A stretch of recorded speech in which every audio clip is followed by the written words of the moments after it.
Good afternoon. It's 6 o'clock. I'm Olivia Guthrie in the GB newsroom. The AA says Folkestone is the new hotspot of holiday hell as drivers trying to get to the Eurotunnel face long delays. It's after disruption at the port of Dover has largely been brought under control. Delays there have been reduced to around an hour after some holidaymakers were waiting up to 18 yesterday. But separately, the Highways Agency is warning of traffic jams on major roads in Kent. It says there are currently delays of several hours for some drivers there. Liz Truss and Rishi Sunak have vowed to toughen controls on migration as part of their bids to become next Tory leader and Prime Minister. Mr Sunak says he'll tighten the definition of who qualifies for asylum and introduce a cap on refugee numbers. Liz Truss says she will extend the UK's Rwanda asylum plan and increase the number of border force staff. More than 14,000 migrants have crossed the Channel on small boats so far this year.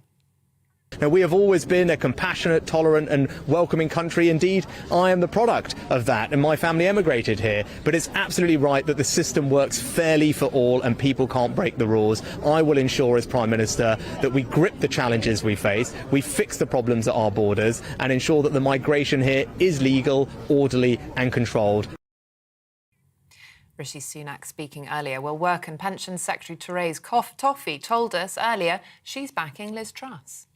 I've known Liz a long time and she's one of my closest friends in politics, and it's not just for that reason, far from it. It's because I know that she has delivered, and she's been in the cabinet since 2014. She's served in 5 different roles and was an education minister before there, and whatever you can say about Liz, she absolutely delivers. Police have launched a murder inquiry after a 28-year-old man died in a shooting at a party in East London. Officers were caused to Cheney Row Park, in Waltham Forest, in the early hours of this morning after shots were heard. 2 men were admitted to hospital shortly afterwards, one of whom died of gunshot injuries. The other man in his 30s who'd been stabbed was later discharged from hospital and arrested in connection with the incident.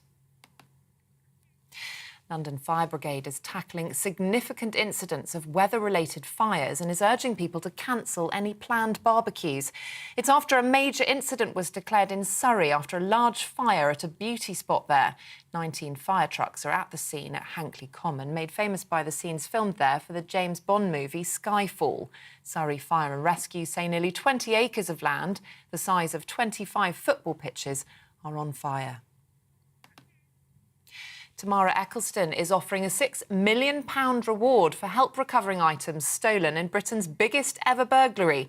£25 million worth of cash and jewellery was taken from the 38-year-old's family home in December 2019. The daughter of ex-Formula One boss Bernie Eccleston says she's waited long enough to recover the precious items by conventional means. Police believe the gang responsible has carried out similar crimes against high-profile victims across Europe. TV, online and DAB+ radio. This is GB News. We'll have more at the top of the next hour.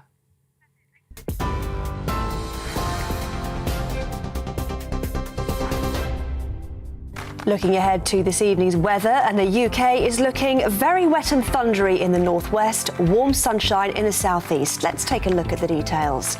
Starting off in the southwest, and here it will be often cloudy with some rain at times, as well as blustery winds. The rain shouldn't be particularly heavy though. Meanwhile, in the southeast, and after a hot day, it will stay fine and very warm through the evening, with some further sunshine for most. A cloudier picture across Wales. Here there will be some blustery winds, especially around the coasts and over the mountains, with some spells of rain. It will also be largely cloudy around Birmingham and in the West Midlands, whilst it will be drier and less windy than further west. A few spots of rain are possible this evening. It's looking similar around northeast England, where there'll be quite a bit of cloud this evening and some outbreaks of rain, which could be heavy at times with blustery winds too. A wet end to the day across Scotland with heavy and thundery spells of rain. A warning has been issued for southwestern Scotland, where impacts are likely from the rain. There'll also be some impacts from the rain for Northern Ireland, although the worst of this should have cleared here by this evening, albeit with some showers following. A little rain spreads across the UK overnight, whilst in Scotland the rain will continue to be heavy and thundery at times. And that is how the weather is shaping up overnight into tomorrow morning.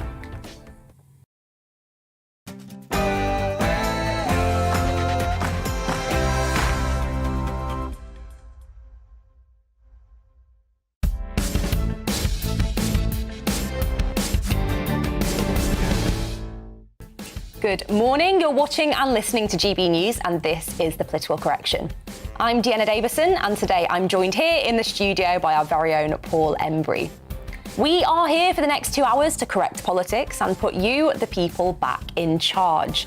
This is not about journalists talking to journalists, it's about you telling us what you think. Coming up this hour, we'll be joined by an MP supporting Rishi Sunak and an MP supporting Liz Truss to discuss the latest developments as the leadership race hots up. Holidaymakers are being warned of yet another day of disruption at the port of Dover after 2 days of gridlock. We discuss what's behind the delays.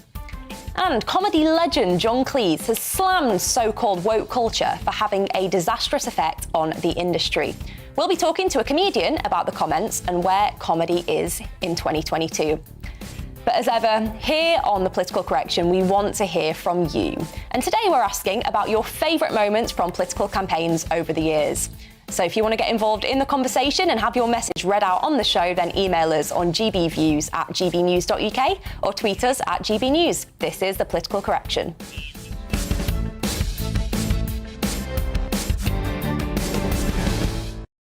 Well, the Conservative leadership race hots up as Liz Truss and Rishi Sunak vow to toughen controls on migration into the UK.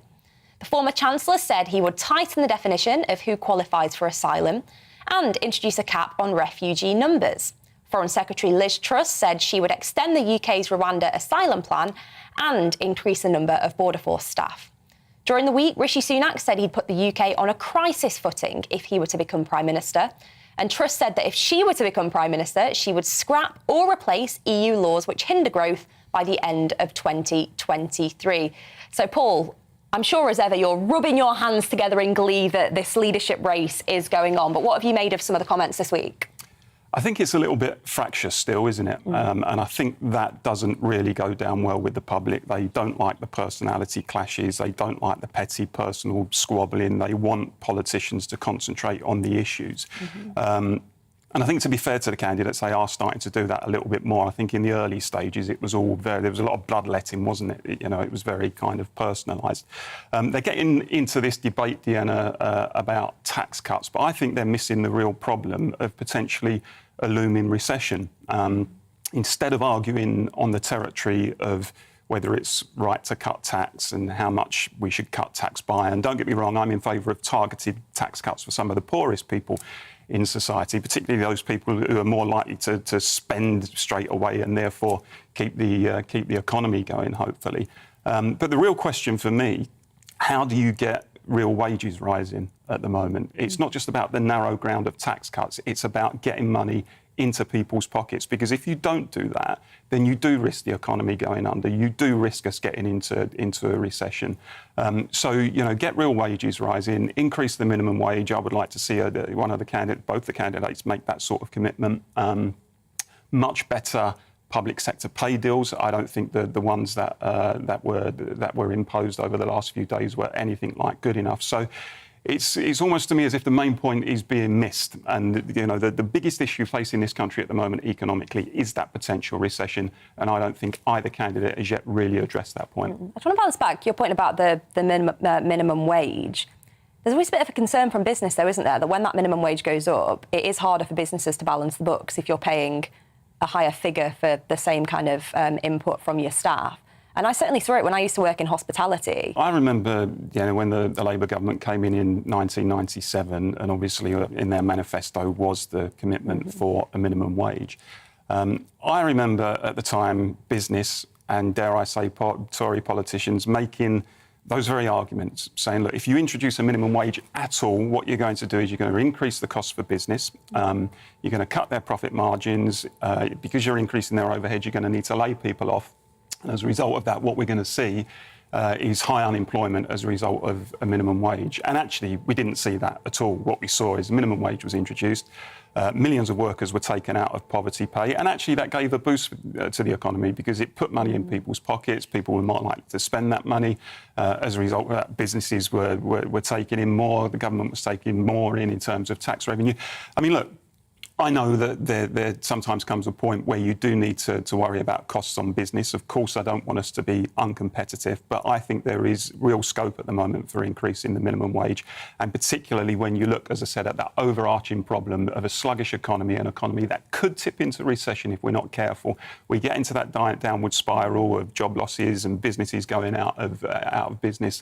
That would be much, much worse than any marginally increased cost on business in terms of a minimum wage, in my view. Well, on the tax cuts point, I mean, that's why personally I do support tax cuts now in the hope that it will help mitigate against any recession and actually see the economy growing. But anyway, Paul, I'm told we have our first guest ready, so I'm sure you can throw some of these questions at her, because right now, joining us live from Westminster is the Secretary of State for Work and Pensions, Therese Coffey. So, Therese, over to you first. Just give us a quick overview of why it is that you're backing Liz. Well, good morning, Deanna, and to your viewers today. I've known Liz a long time, and she's one of my closest friends in politics. And it's not just for that reason, far from it. It's because I know that she has delivered, and she's been in the cabinet since 2014. She's served in 5 different roles and was an education minister before there. And whatever you can say about Liz, she absolutely delivers. So more recently, in Foreign Secretary, she got Nazanin home. But as importantly, I know that she's got a bold economic plan to help families with cutting taxes for them, or to help them with the cost of bills, but also, to be cutting taxes for businesses so that we can get growth in our economy, because it's growth that's going to help us increase the tax yield and make sure that we can continue to honour the 2019 manifesto, which Boris won with a huge majority, and as well as getting ready to make sure that we win the next general election. So I think Liz is the real deal, trusted to deliver, ready to lead, and that's why I'm backing her. Therese, one bit of critique that Liz has been getting for her tax cuts policy from some leading economists are concerns that it might actually be inflationary and add to some of those rising prices that people are seeing across our country. How do you respond to that? Well, I think there's a variety of things that's going on with inflation, the aftershock of COVID, so global supply chains are still not back in the place that they are. And of course, there has been some aspect impact, particularly on energy, with the effect of Putin's invasion of Ukraine. Now, Liz is leading the way in standing up to Putin and other elements like that. But talking of economists and their views on tax cuts and inflation, I think frankly, we see a lot of economists opine in different ways about this. I believe she's got a credible plan in terms of needing to boost growth, and that's by boosting investment and attracting more investment into this country. And that's the way that we are going to be able to grow our economy rather than go backwards. A question now from Paul Embry. Yeah, Ms. Coffey, I mean, I don't know if you heard our previous discussion, but in terms of getting growth into the economy, it can't just be about cutting income tax, can it? Many experts will say, look, the quickest way to get growth is actually through public spending on public works, and you can, create the jobs that are necessary to increase your tax revenues and so on, and to increase prosperity and growth. And part of that, of course, is getting real wages rising. It seems to me that neither of the candidates have actually got a plan for getting real wages rising. How is Liz Truss going to do that? What is her plan? Does she have one? Well, I think Liz is clear that we need to make sure we get a grip on inflation. That has certainly been spiking, which is leading to those bill hikes. But importantly, we need to make sure that we continue to fill the vacancies we have. That's one of my current roles as Secretary of State for Work and Pensions. We've already, in just five months of this year, got over 500,000 people into work. And it's important that we try and unlock the potential of people in Britain, and so that we can make sure that we are servicing that demand for jobs, but also the demand for services, and get people spending again and boosting our economy. But I think what Liz did when she was the Trade Secretary, of course it's about doing trade deals, but as importantly, it's about getting inward investment into this country. She's got a great track record on that. But the key thing is about delivery, making sure that we remove ineffective regulations that are holding Britain back. And I'm keen that we take advantage of the Brexit opportunities, including aspects of unlocking investment from pension funds and similar. So we need to get a grip, get a move on, and make sure that we are looking to grow.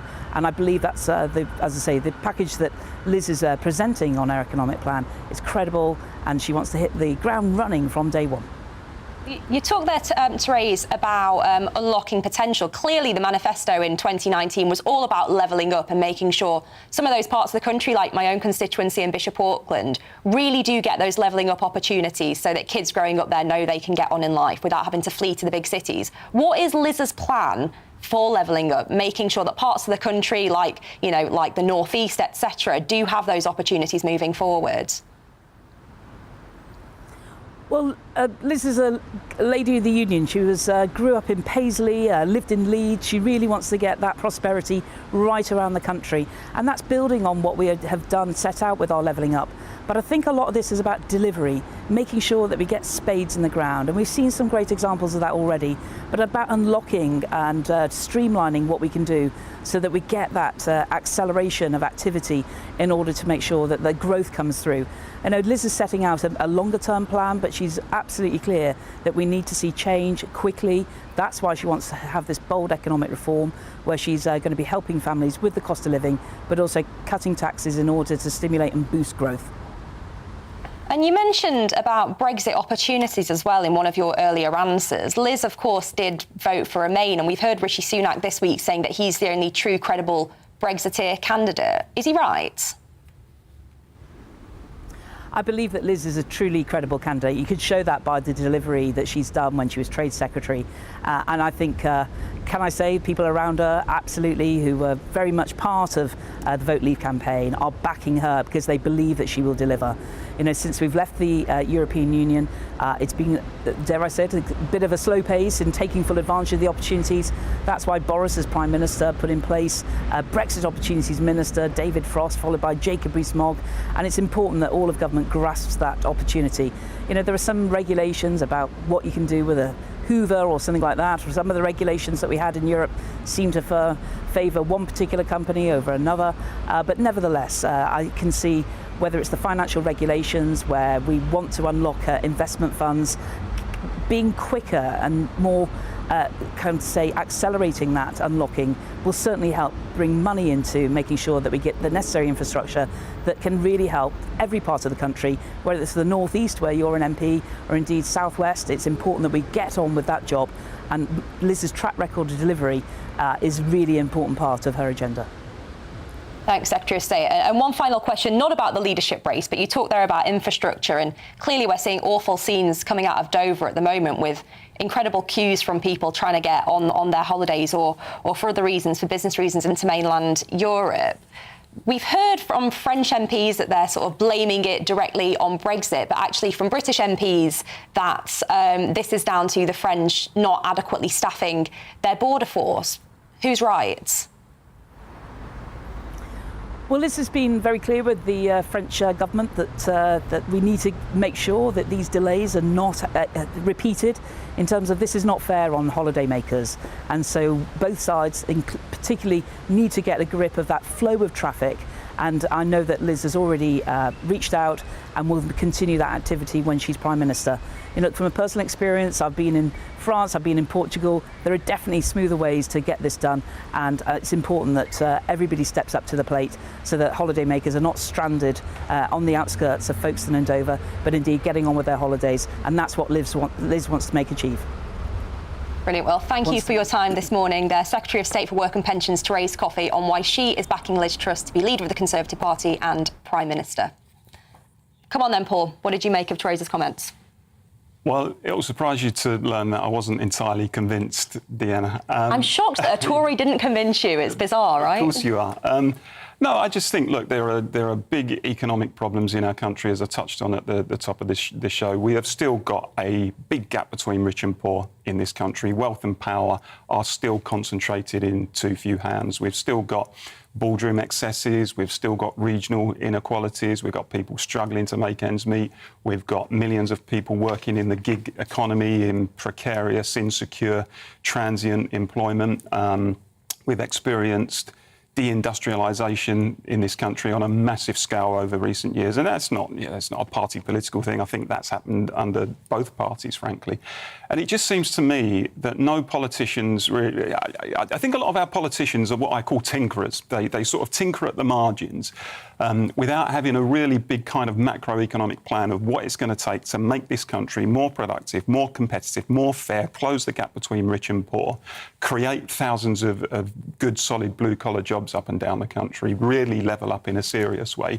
And nothing I've heard from the candidates suggests that they've really got an idea of how to go about that, in my view.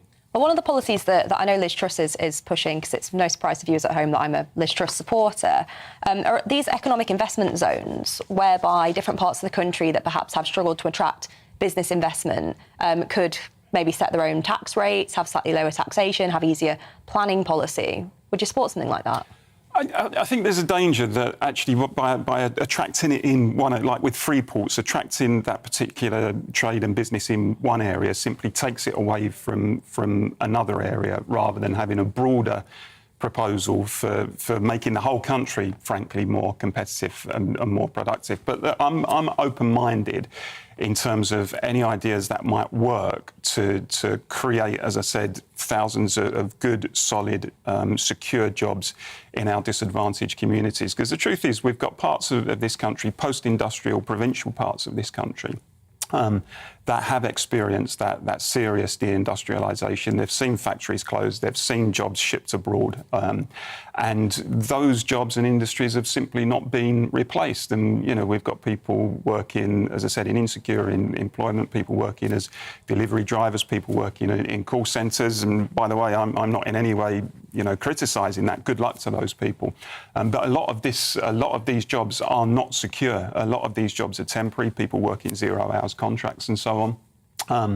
So we need a much broader plan, I think, for reindustrialising this country. It can be done. I don't accept the argument it can't be done. You look at some of our competitors like Japan and Germany, they have a much better, more thriving manufacturing sector, industrial base. And a more productive well, not a more productive workforce, but certainly a more productive economy anyway. More productive economy. I think part of that is due to the exchange rate. I think because of the high value of the pound over many years, we're fundamentally uncompetitive. So these big macroeconomic issues, I don't think the candidates are particularly addressing. But I have to say, I don't think the Labour Party is addressing it either, to be perfectly honest. So as I say, it's not a party political thing. I think politicians have abdicated a lot of their responsibility on some of this stuff over recent years and have said, well, we'll pass matters of interest rates to bankers because the technocrats are more expert than we are, and we'll outsource everything, and we'll pass public services to private companies to run. I think that's an ideological problem that we haven't addressed properly. Well, you're going to get a chance to quiz Richard Holden later, of course, who is on to talk about why he's backing Rishi Sunak. And after that, once we've spoken to both, I'm going to get your view of who you would most like to see as Prime Minister and who you think would be the biggest threat to the Labour Party. So it could be two very different answers there. But we want to hear from you at home. Let us know your thoughts on the two leadership contenders. Who are you backing? Who are you unsure about? What are the key issues that are on your mind that you feel they need to address? But coming up after the break, we'll be discussing the Dover delays and what has been behind the days of gridlock. But as ever, we do want to hear from you here on The Political Correction. And today we're asking, what are your favourite moments from political campaigns over the years? Let us know. Email us on gbviews@gbnews.uk or tweet us at gbnews. Don't go anywhere.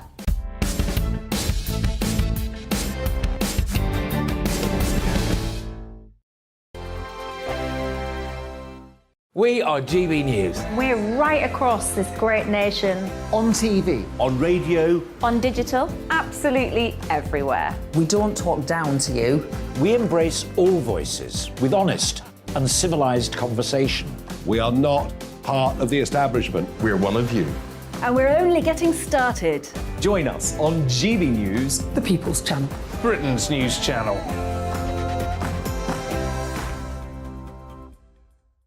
Hi there, it's Stephen and Anne.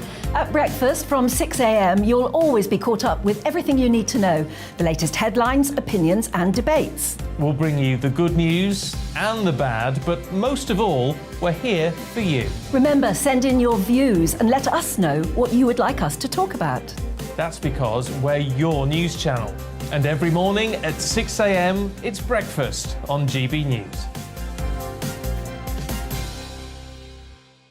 My name's Tom Harwood, and join me 9:30 a.m. every weekday for The Briefing, your one-stop shop for everything you need to know about what's going on in politics today. I wonder if this is a deal that might need to be like the biscuits in this factory, twice baked. Is there not an opportunity here to win out against the extremes? Tom Harwood, GBNews. What are you going to do about it?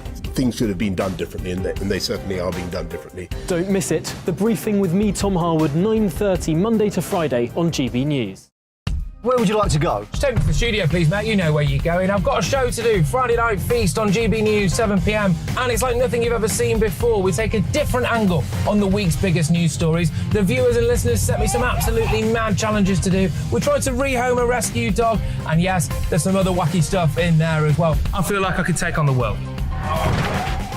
Well, that's that. Friday Night Feast with me, Patrick Christie's, every Friday, 7 till 9 p.m. on GB News. Be there.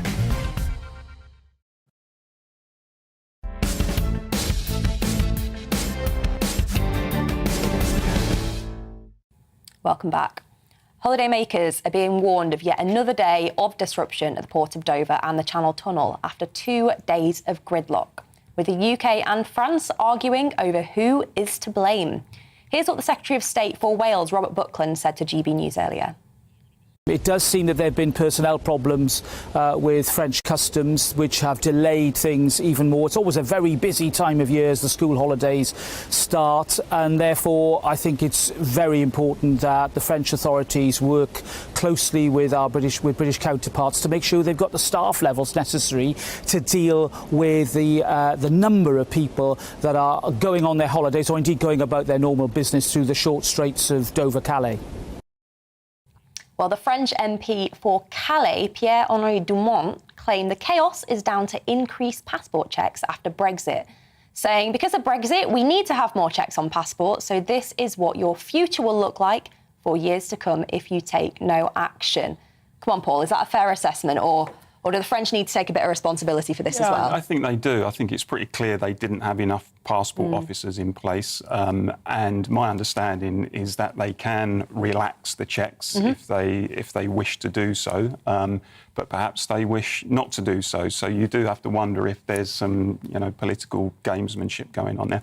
I mean, all in all, it's an appalling situation. You've got families who are trying to get away for a hard-earned holiday. Some of them may not have been on holiday since before the pandemic, actually. It may be their first holiday since the beginning of the pandemic.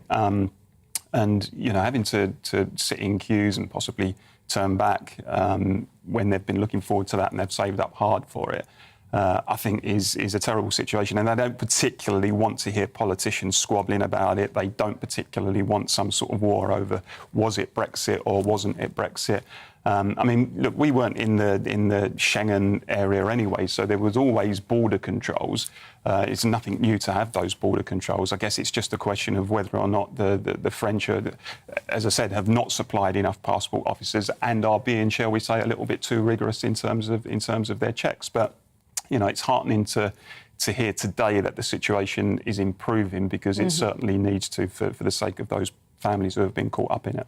Yeah, I do find it interesting, your point there about the sort of political squabbling. This seems to happen more and more over kind of Brexit, the Brexit debate, doesn't it? And I think particularly from some of those French politicians on this, blaming the whole thing on Brexit. Of course, there may be more checks, but you're quite right, we weren't in Schengen.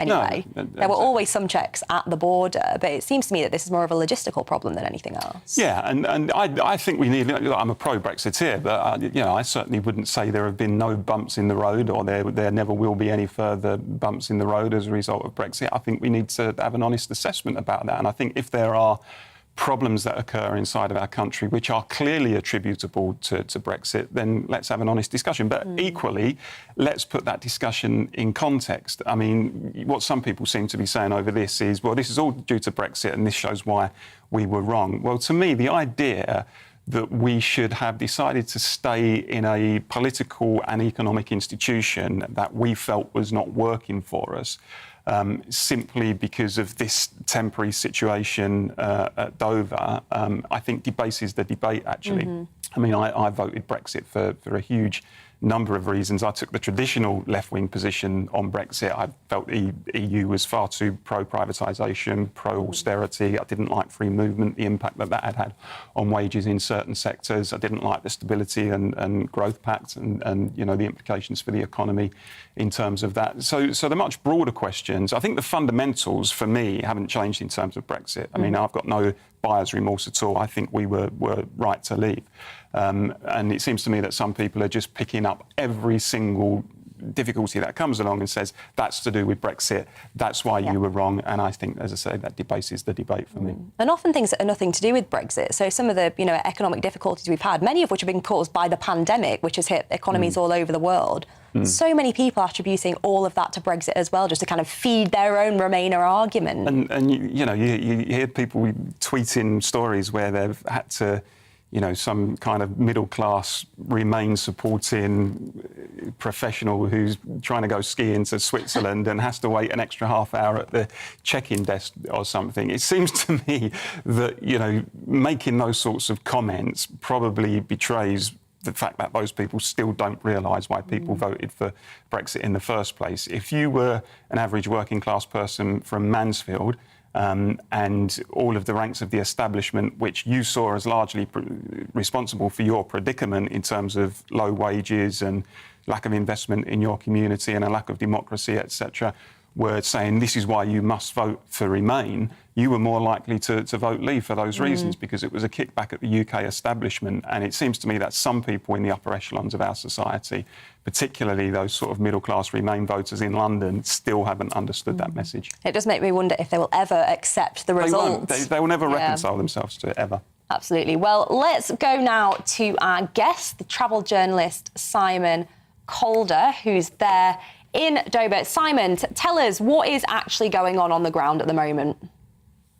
OK, actually, I'm now in London. I have been in Dover. I was cycling around the sunlit uplands of East Kent, seeing what was going on. But what I was specifically doing, and I'm afraid I'm going to do a bit of political correction, because some of the ideas that this is all the French and they could just wave us through, that is absolutely not the case. And it's quite interesting that, well, the government will be delighted with this headline from the front page of the Sunday Times: French insistence on passport stamp causing holiday chaos. British insistence on passport stamp causing holiday chaos is actually the reality. Can I just actually spell things out? I absolutely accept that the UK voted to leave the EU.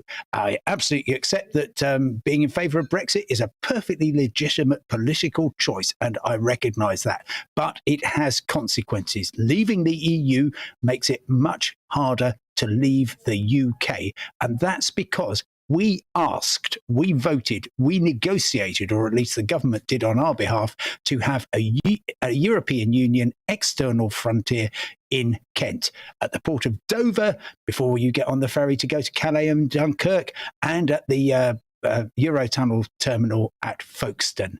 And those are gummed up. And I went along to see exactly how gummed up they were.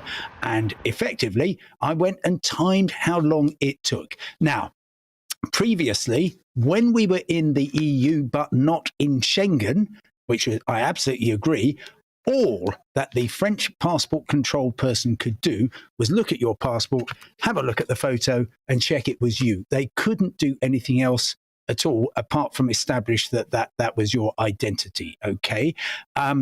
Very often they didn't, and they would just wave us through. And if things got difficult and the queue built up, they would just be waving us through like mad. We asked for that to come to an end. We said we want to be treated as third country nationals, whereupon immediately the French are obliged, as the first frontier that we reach in Europe, they are obliged to get everybody's passport and stamp it. They're also actually obliged to do far more, and they are not doing that at the moment, which is to check, for example, that you've not spent more than 90 days in the last 180 days by looking at all your passport stamps. They are supposed to check that you've got a ticket out of the EU, that you've got accommodation, that you've got enough money. We asked for those things because we knew they existed, because we formulated those rules when we were members of the EU. So anybody who says, and look, for a start, the French certainly didn't send enough people over first thing Friday morning. That was a disaster. But anybody who says, oh, they're taking it out on us, they're taking especially long time to punish us, that is absolutely not the case. Thanks, Simon. Paul? Simon, Tony Smith, and I've got a copy of his piece in the Sunday Telegraph today. Yeah. He's a former Director General of the UK Border Force, and he says in this morning's Telegraph, like us, EU border agencies have authorities to reduce certain checks in the wake of significant operational pressure upon the control should they choose to do so. Therefore, the argument that these delays would never have happened if the UK had remained in the EU does not stand up to scrutiny. Is Tony Smith wrong? Well, yes, he is, I'm afraid. And he says that he also says in that article, which is quite remarkable, he says that Brexit is not, that the transactional changes are not significant. They jolly well are. I stood there and timed how long it took. If you've got two people in a car, 45 seconds, they could get that stamping process done. If it was a family of four, it was more like a minute and a half, and the average car has 3.5 people in.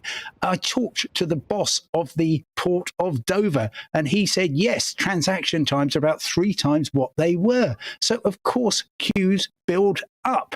And to pretend otherwise, as Tony Smith, former boss of UK Border Force, does, I'm afraid, does nobody any service. We have to figure out how we're going to deal with this. And unfortunately, because we never, in the whole planning of the transport system of the port set up in Kent, never imagined that we would have an external EU frontier there.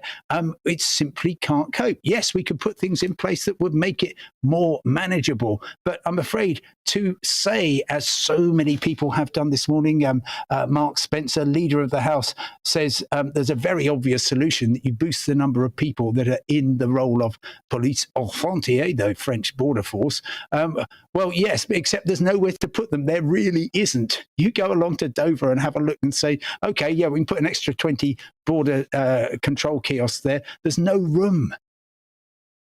Thanks, Simon. So we've spoken about the kind of car crossings, but what about airports? Because we are seeing some very dramatic scenes from all over the country, including, luggage all over the shop in Heathrow. Is the situation easing? Is it as bad as the media are reporting? Give us an overview. Yeah, things are getting easier. This is always the peak weekend, whether you are talking about driving across to continental Europe or flying away. And that's simply because it's when the English and Welsh schools break up, and that puts immense pressure on. So far, things are going pretty well. They're going pretty well because the airports, particularly the biggest ones, Heathrow and Gatwick, have put on caps. Heathrow, number of passengers who can go through. Gatwick, the number of planes that can take off and land. So fortunately, things so far are being fairly smooth. There'll always be some delays and disruption, and it wouldn't surprise me if by the end of today we had some really quite serious delays, because of course stuff happens during the course of a day in aviation, but things aren't too bad. The luggage situation is still dreadful, and anybody who can just take cabin baggage only, honestly, you will be doing yourself such a favour. You're not going to have to queue up and drop off the bag. There's no chance of it being left behind at the airport or sent to somewhere random on the other side of the earth. And then when you get to the far end, you'll be able to make a quick getaway and start enjoying your holiday, which of course is what we should be doing. Brilliant. Well, Simon, thank you so much for your insights and that top tip there about, if you can, only travelling with hand luggage, which I'm sure many of our viewers at home will find helpful if they are jetting off. Simon Calder there, travel journalist. Now, on to another story that I know caught Paul's eye. A woman campaigning to become a mayor in London was recently fired from her job for telling voters in an election leaflet that she believed in marriage between men and women. The housing association where she worked claimed her campaign pledge to promote heterosexual marriage was discriminatory, and she was subsequently sacked from her job. In a recent interview, Maureen said she was devastating, adding that we either have freedom of speech in the UK or we do not. So, Paul, this one caught your eye. It's mad, isn't it? I think it's absolutely crazy, and I think it's chilling, actually, that an ordinary woman can stand for public office in her community. And most of her campaign, by the way, I think she stood for the Christian People's Alliance, but most of her campaign was around the usual stuff such as housing and the environment and so on. And she just argued in her election leaflet, she made a short statement saying that she believed that the traditional form of marriage between a man and woman was the best form and the best form in which to raise children. And she's effectively being sacked for that. And I just find it incredibly disturbing. And by the way, no one's saying that that belief should somehow be protected from criticism or ring-fenced from scrutiny. People are perfectly entitled to disagree with her view. And as a candidate in an election, they're perfectly entitled to challenge her and to take her to task on it. Equally, she's entitled to express that view, as far as I'm concerned. And the idea that an employer can come along, even though all of this was done outside of work time, and say, because you defend the concept of traditional marriage, your job and livelihood has gone, I think is absolutely outrageous. I think there's a wider question of how social and cultural norms, positions that until fairly recently were well established in this country and entirely uncontroversial, are now almost unsayable. I think things are changing at such a rapid rate in that regard. And as a trade unionist, I absolutely defend the principle that people shouldn't lose their jobs simply for expressing a genuinely held political belief, which is what this woman has done. And I think there should be a response. I think there should be a response from church groups, because she was standing for the Christian People's Alliance. I think there should be a response from the trade union movement and the general public, actually, because this sort of thing is tyranny. It's not democratic, it's not fair, it's not free, it's tyranny. Well, speaking of freedom, let's bring in the General Secretary of the Free Speech Union, Toby Young. Toby, what did you make of this? Well, I can't say I was shocked, because we come across cases like this at the Free Speech Union on a weekly basis. Someone says something that offends a group of people in the workplace or just some people on Twitter, and they deluge the employer with complaints. And instead of properly investigating the matter, the employer, wanting a quiet life, just gets rid of the person in question. We recently had to go to bat for a guy called Jeremy Sleeth, who worked as a conductor for West Midlands trains when Freedom Day happened on July 19th last year, and all the COVID restrictions were lifted and the pubs reopened. He said on his personal Facebook account, "Thank God for that. I didn't want to live in a Muslim alcohol-free caliphate for the rest of my life." I mean, I think he was making a joke, not a brilliant joke, but nonetheless not something that means he should have his livelihood ended. But nonetheless, colleagues complained. He was investigated and eventually dismissed for gross misconduct. We helped him take West Midlands trains to the Employment Tribunal, and he eventually got a finding of unfair dismissal.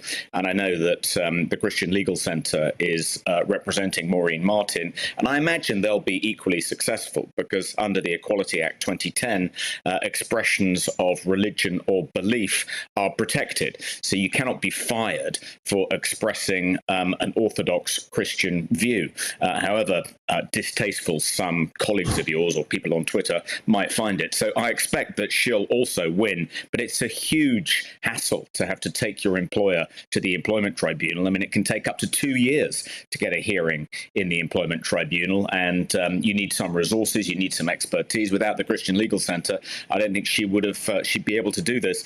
We need to stop employers reacting in this way to Twitter mobs demanding that employees be fired. I quite agree with Paul. I think this is an issue that trade unions should take up. One of the things the Free Speech Union is campaigning for is an amendment to the Employment Rights Act 1996 to make it impossible for employers to sack employees who say something outside the workplace. That was the case in Jeremy Sleeth's case, and that was the case for Maureen Martin too. If you say something in a purely private capacity, or in your capacity as an electoral candidate, as Maureen Martin did, and has no relationship to your employment status, you're not saying it wearing your hat as an employee, the employer should not be able to punish you for that in any way. And another other thing we want to try and get changed is to put a statute of limitations on what people can be investigated for.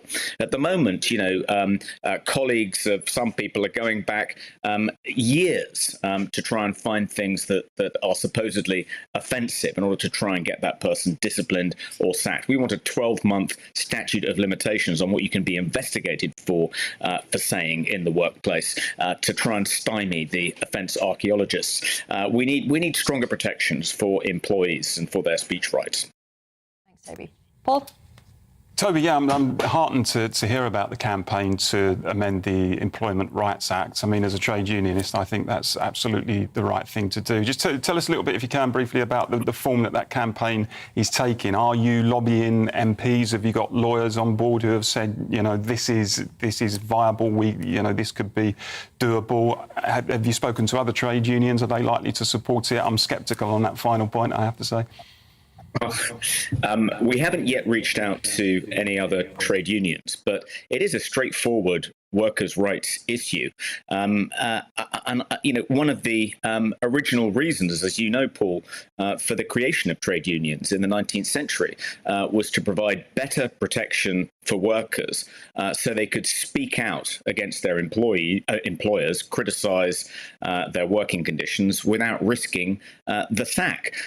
So it's absolutely in the trade union tradition to stand up for workers' rights. We've got a lawyer drafting the amendment. We're running a campaign at the moment encouraging Conservative Party members to write to Rishi Sunak and Liz Truss, asking them to support that amendment to the Employment Rights Act. We've done some polling on it and found overwhelming support amongst the general public for such an amendment. If anyone wants to help us with this campaign, if you're a member of the Conservative Party and you're watching this, there's a tool on our website, freespeechunion.org, which enables you to email Rishi Sunak and Liz Truss asking them to pledge to protect workers' speech rights by amending the Employment Rights Act 1906. There we go. And we're hoping that at least one of them will commit to it. Brilliant. Sorry to wrap up quickly, Toby. That's all we've got time for, but thank you for that. And I'm sure many of our viewers will be getting on board with that campaign. Well, stick with us, because coming up after the break, we are talking about a recent review into antidepressants. Don't go anywhere.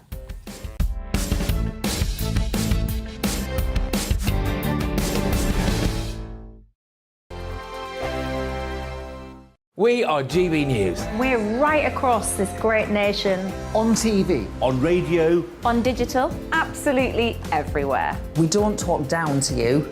We embrace all voices with honest and civilised conversation. We are not part of the establishment. We're one of you. And we're only getting started. Join us on GB News, The People's Channel.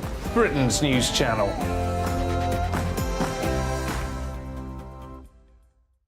Hi there, it's Stephen and Anne.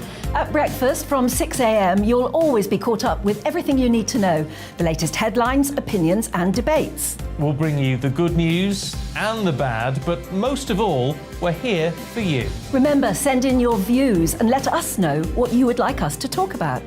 That's because we're your news channel. And every morning at 6 a.m, it's breakfast on GB News.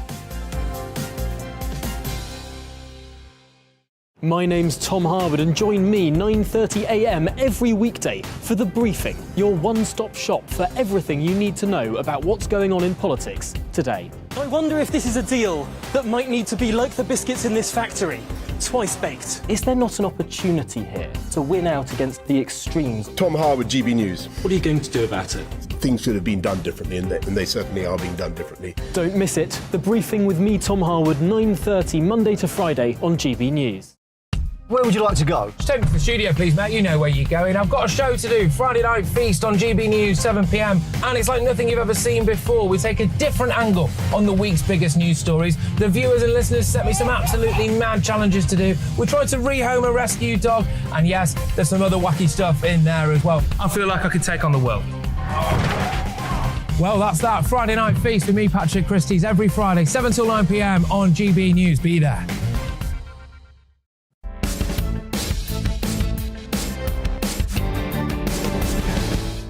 Welcome back to The Political Correction. Well, last week on our show, we were joined by Baroness Claire Fox, who spoke about different ways schools should approach mental health and the overprescription of drugs. Well, linked to that, this week, a major review was released which found no clear evidence that low serotonin levels were responsible for depression and called into question the widespread use of antidepressants. The study's lead author, Joanna Moncrief, said that many people take antidepressants because they've been led to believe their depression has a biochemical cause. But this new research suggests this belief is not grounded in evidence. Well, we're delighted to say that Joanna joins us now. Joanna, thank you for your time this morning. Just give us a very quick overview of your findings. Thank you for inviting me. Thank you. Yes, so we did a review of the evidence from all the main research areas that have looked at connections between serotonin and depression. We looked at research on serotonin receptors, for example, research on serotonin levels and genes that code for aspects of the serotonin system.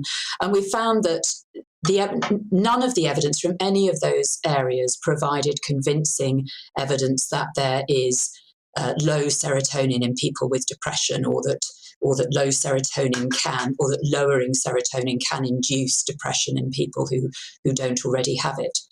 And this is important because obviously people have been told for a long time that depression is or might be caused by low serotonin levels, and that has been the justification that has been given to many people for the use of antidepressants. So I guess my question, Joanna, is how has it taken so long for this to be kind of found, given, antidepressants have been commonplace for so many people for such a long time?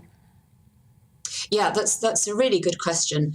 It has been known that the evidence is inconsistent and not convincing for many years, but no one has got all the evidence together in this way in order to be able to, get a sort of full overview of the area.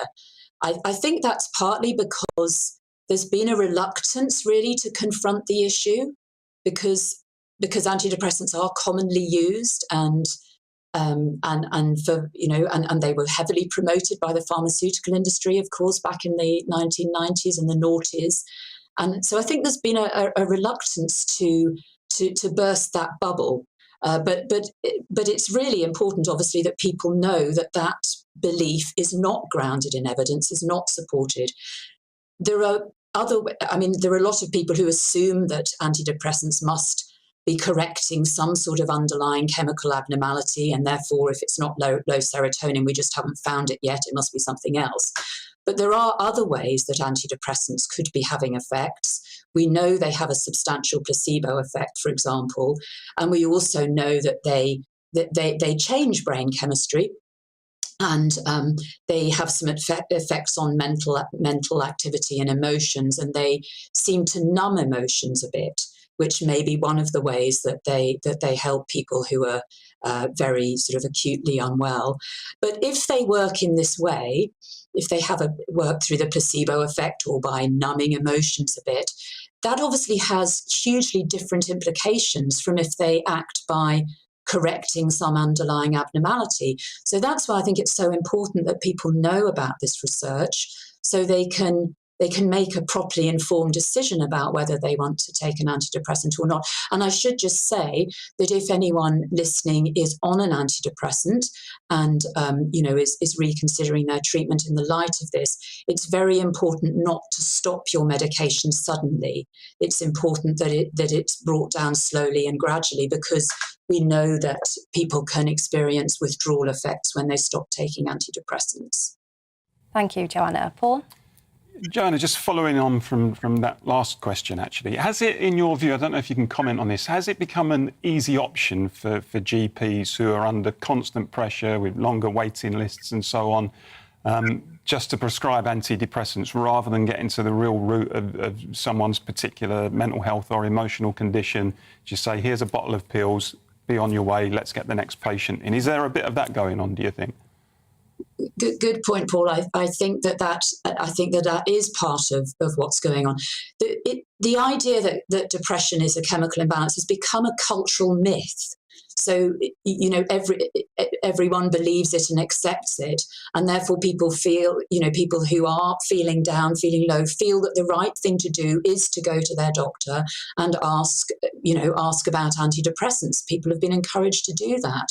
And as you say, it's easier for the doctor to prescribe a pill than to try and go into all the complicated things that might be happening in someone's life that might be making them feel unhappy. But having said that, I should mention that the National Institute for Health and Social Care Excellence, the NICE Institute that produces guidelines on treatment, has recently recommended lots of other things that people can do if they're feeling, if they have depression, including exercise, which is very good for lifting mood, and various forms of therapy and other things. So there is some acknowledgement that there are other ways to deal with this, and that taking antidepressants may not always be the most appropriate one. Well, thank you for your insights today, Joanna. Joanna Moncrief, Professor of Critical and Social Psychiatry at UCL, talking about her new research into the effectiveness of antidepressants.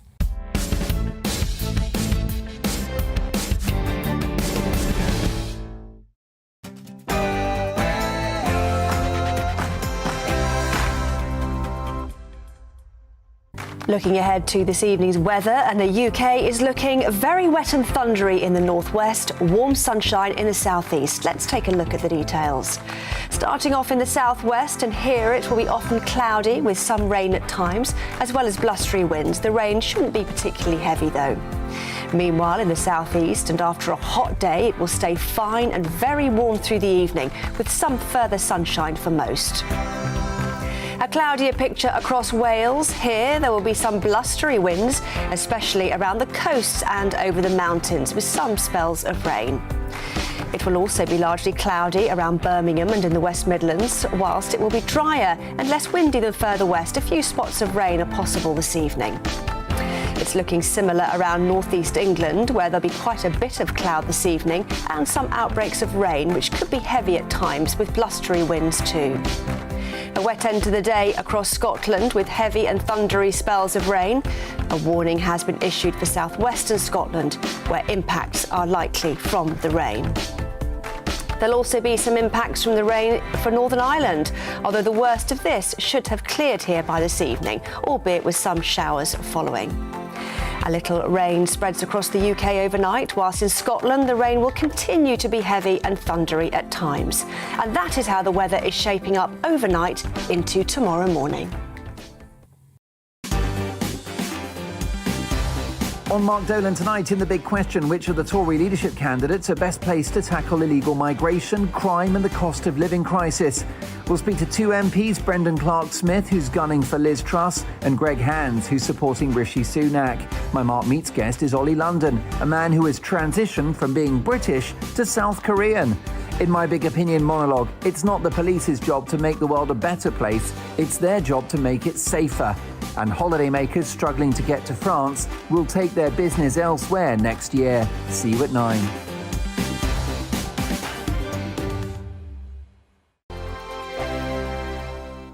We are GB News. We're right across this great nation. On TV. On radio. On digital. Absolutely everywhere. We don't talk down to you. We embrace all voices with honest and civilised conversation. We are not part of the establishment. We're one of you. And we're only getting started. Join us on GB News, The People's Channel, Britain's news channel.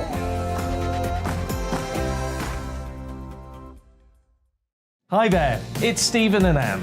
At breakfast from 6 a.m, you'll always be caught up with everything you need to know, the latest headlines, opinions and debates. We'll bring you the good news and the bad, but most of all, we're here for you. Remember, send in your views and let us know what you would like us to talk about. That's because we're your news channel. And every morning at 6 a.m, it's breakfast on GB News.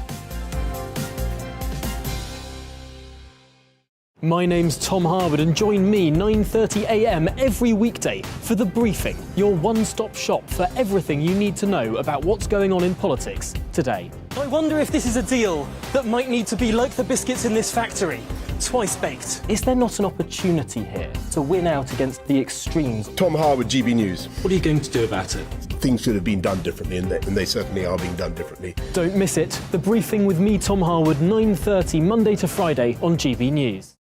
Where would you like to go? Just take me to the studio, please, mate. You know where you're going. I've got a show to do. Friday Night Feast on GB News, 7 p.m. And it's like nothing you've ever seen before. We take a different angle on the week's biggest news stories. The viewers and listeners set me some absolutely mad challenges to do. We tried to rehome a rescue dog. And yes, there's some other wacky stuff in there as well.